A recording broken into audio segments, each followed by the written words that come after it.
நண்பர்களே அனைவருக்கும் வணக்கம். நமது பதிவை பிடித்திருந்தால் லைக் பண்ணுங்கள், ஷேர் பண்ணுங்கள், சப்ஸ்கிரைப் பண்ணுங்கள். நண்பர்களே, நேற்று டிஆர்பி தரப்பில் எஸ்ஜிடி டீச்சர்ஸுக்கான ரிசல்ட் நேற்று அவுட் பண்ணியிருந்தாங்க. கண்டிப்பாக இந்த ரிசல்ட்டுக்காக இந்த எஸ்ஜிடி பேப்பர் 1 நியமன தேர்வு எழுதியவங்க ரொம்ப நாளாக வெயிட் பண்ணியிருந்தாங்க. அதற்கு ஒரு பலனாக நேற்று அவங்க ரிசல்ட்டு வெளியிட்டிருந்தார்கள். சரி, இதில் கட் ஆஃப் மார்க்ஸ் எவ்வளோ வரும்? சரிங்களா, எவ்வளோ வரும், எவ்வளோ மார்க் இருந்தால் வேலை உறுதி, இதெல்லாம் தான் இந்த பதிவில் பார்க்க போகிறோம். ஆக்சுவலாக பார்த்தீங்கன்னா ஃபஸ்ட்டு மார்க்கே 126.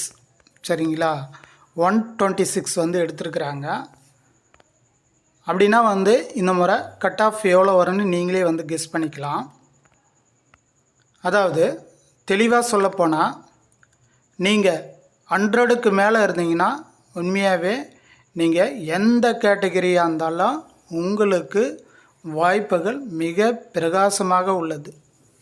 சரிங்களா, ஒரு 100, 101, 102 இந்த லெவலில் நீங்கள் மேலே இருந்தீங்கன்னா கண்டிப்பாக நீங்கள் சேஃப் ஜூனில் இருக்கிறீங்க அப்படின்ற ஒரு அர்த்தம்.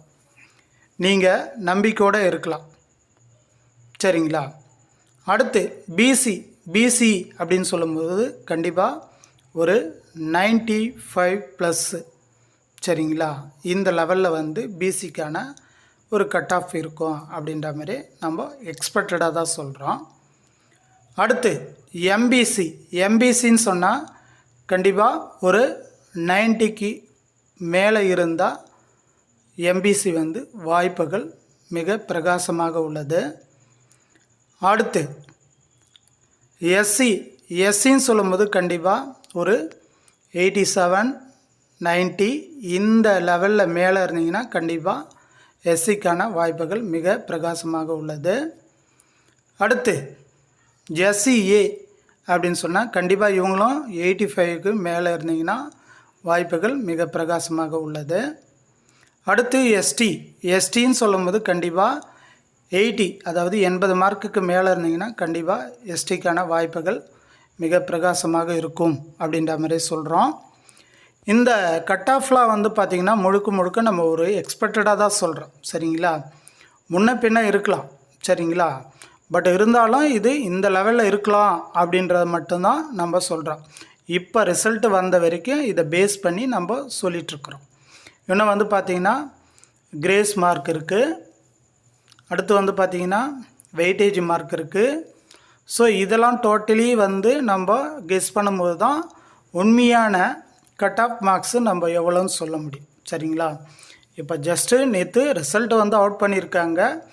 இதை பேஸ் பண்ணி தான் இப்போது எக்ஸ்பெக்டடாக நம்ம இந்த மதிப்பெண்கள் இருந்தால் இந்த கம்யூனிட்டிக்கு வாய்ப்புகள் இருக்கும், பிரகாசமாக இருக்கும் அப்படின்ற மாதிரி சொல்லிகிட்ருக்குறோம். சரிங்களா, அதே மாதிரி பார்த்தோன்னா இன்னும் இடஒதுக்கீடுலாம் இருக்குது. சரிங்களா, இடஒதுக்கீடு, இந்த இடஒதுக்கீடு பொறுத்து நிறைய அவங்களுக்கு மார்க்கு குறைவான மார்க்கு கிடைக்கிறது கூட வாய்ப்புகள் இருக்குது. சரிங்களா, ஸோ அதால் நம்ம எதுவுமே இப்போதைக்கு உறுதியாக சொல்ல முடியாது. ஒரு தோரான மதிப்பெண்களாக தான் நம்ம சொல்கிறோம். அதுக்கப்புறம் தான் அவங்க என்ன பண்ணுவாங்கன்னா கிரேஸ் மார்க்கு ப்ளஸ் அந்த வெயிட்டேஜ் மார்க்கு இதெல்லாம் சேர்த்து அவங்க ஒரு லிஸ்ட்டு அவுட் பண்ணுவாங்க. அதை பேஸ் பண்ணி தான் அந்த நமக்கு அந்த அப்பாயின்மெண்ட் ஆர்டர் கிடைக்கும். சரிங்களா, எவ்வளோ வேக்கண்ட்டு, அதேமாதிரி என்னென்ன கம்யூனிட்டிக்கு எவ்வளோ அந்த இடங்கள் பொறுத்து அந்த வேக்கன்சிலாம் அவங்களுக்கு கிடைக்கிறதுக்கான வாய்ப்புகள் இருக்குது. சரிங்களா, என்பதை இதன் மூலமாக தேர்வர்களுக்கு கண்டிப்பாக தெரிவித்துக் கொள்கிறேன். இன்னொரு முறை கண்டிப்பாக அவங்க இந்த ரிசல்ட்லாம் அதாவது அந்த மார்க்கை ஆட் பண்ணி அவங்க அதை விடும்போது தெளிவான ஒரு மனநிலைக்கு நம்ம வந்துடுவோம். சரிங்களா, அதாவது அந்த கிரேஸ் மார்க்கும் அந்த வெயிட்டேஜ் மார்க்கும் போடும்போது கன்ஃபார்மாக இந்த மார்க் இருந்தால் இவங்களுக்கு கிடைக்கும் அப்படின்ற மாதிரி நாம்ளும் ஒரு வீடியோ போடுவோம். சரிங்களா, ஸோ அதால் ஜஸ்ட்டு இப்போ விட்டுருக்கிற மார்க்குக்கு இந்த மதிப்பெண்கள் இருந்தால் கிடைக்கும் அப்படின்ற மாதிரி தான் நம்ம சொல்கிறோம். நண்பர்களே, முழுக்க இது வந்து ஒரு எக்ஸ்பெக்டடான ஒரு கட் ஆஃப். சரிங்களா? மீண்டும் அடுத்த ஒரு பதிவில் பார்க்கலாம். நன்றி, வணக்கம்.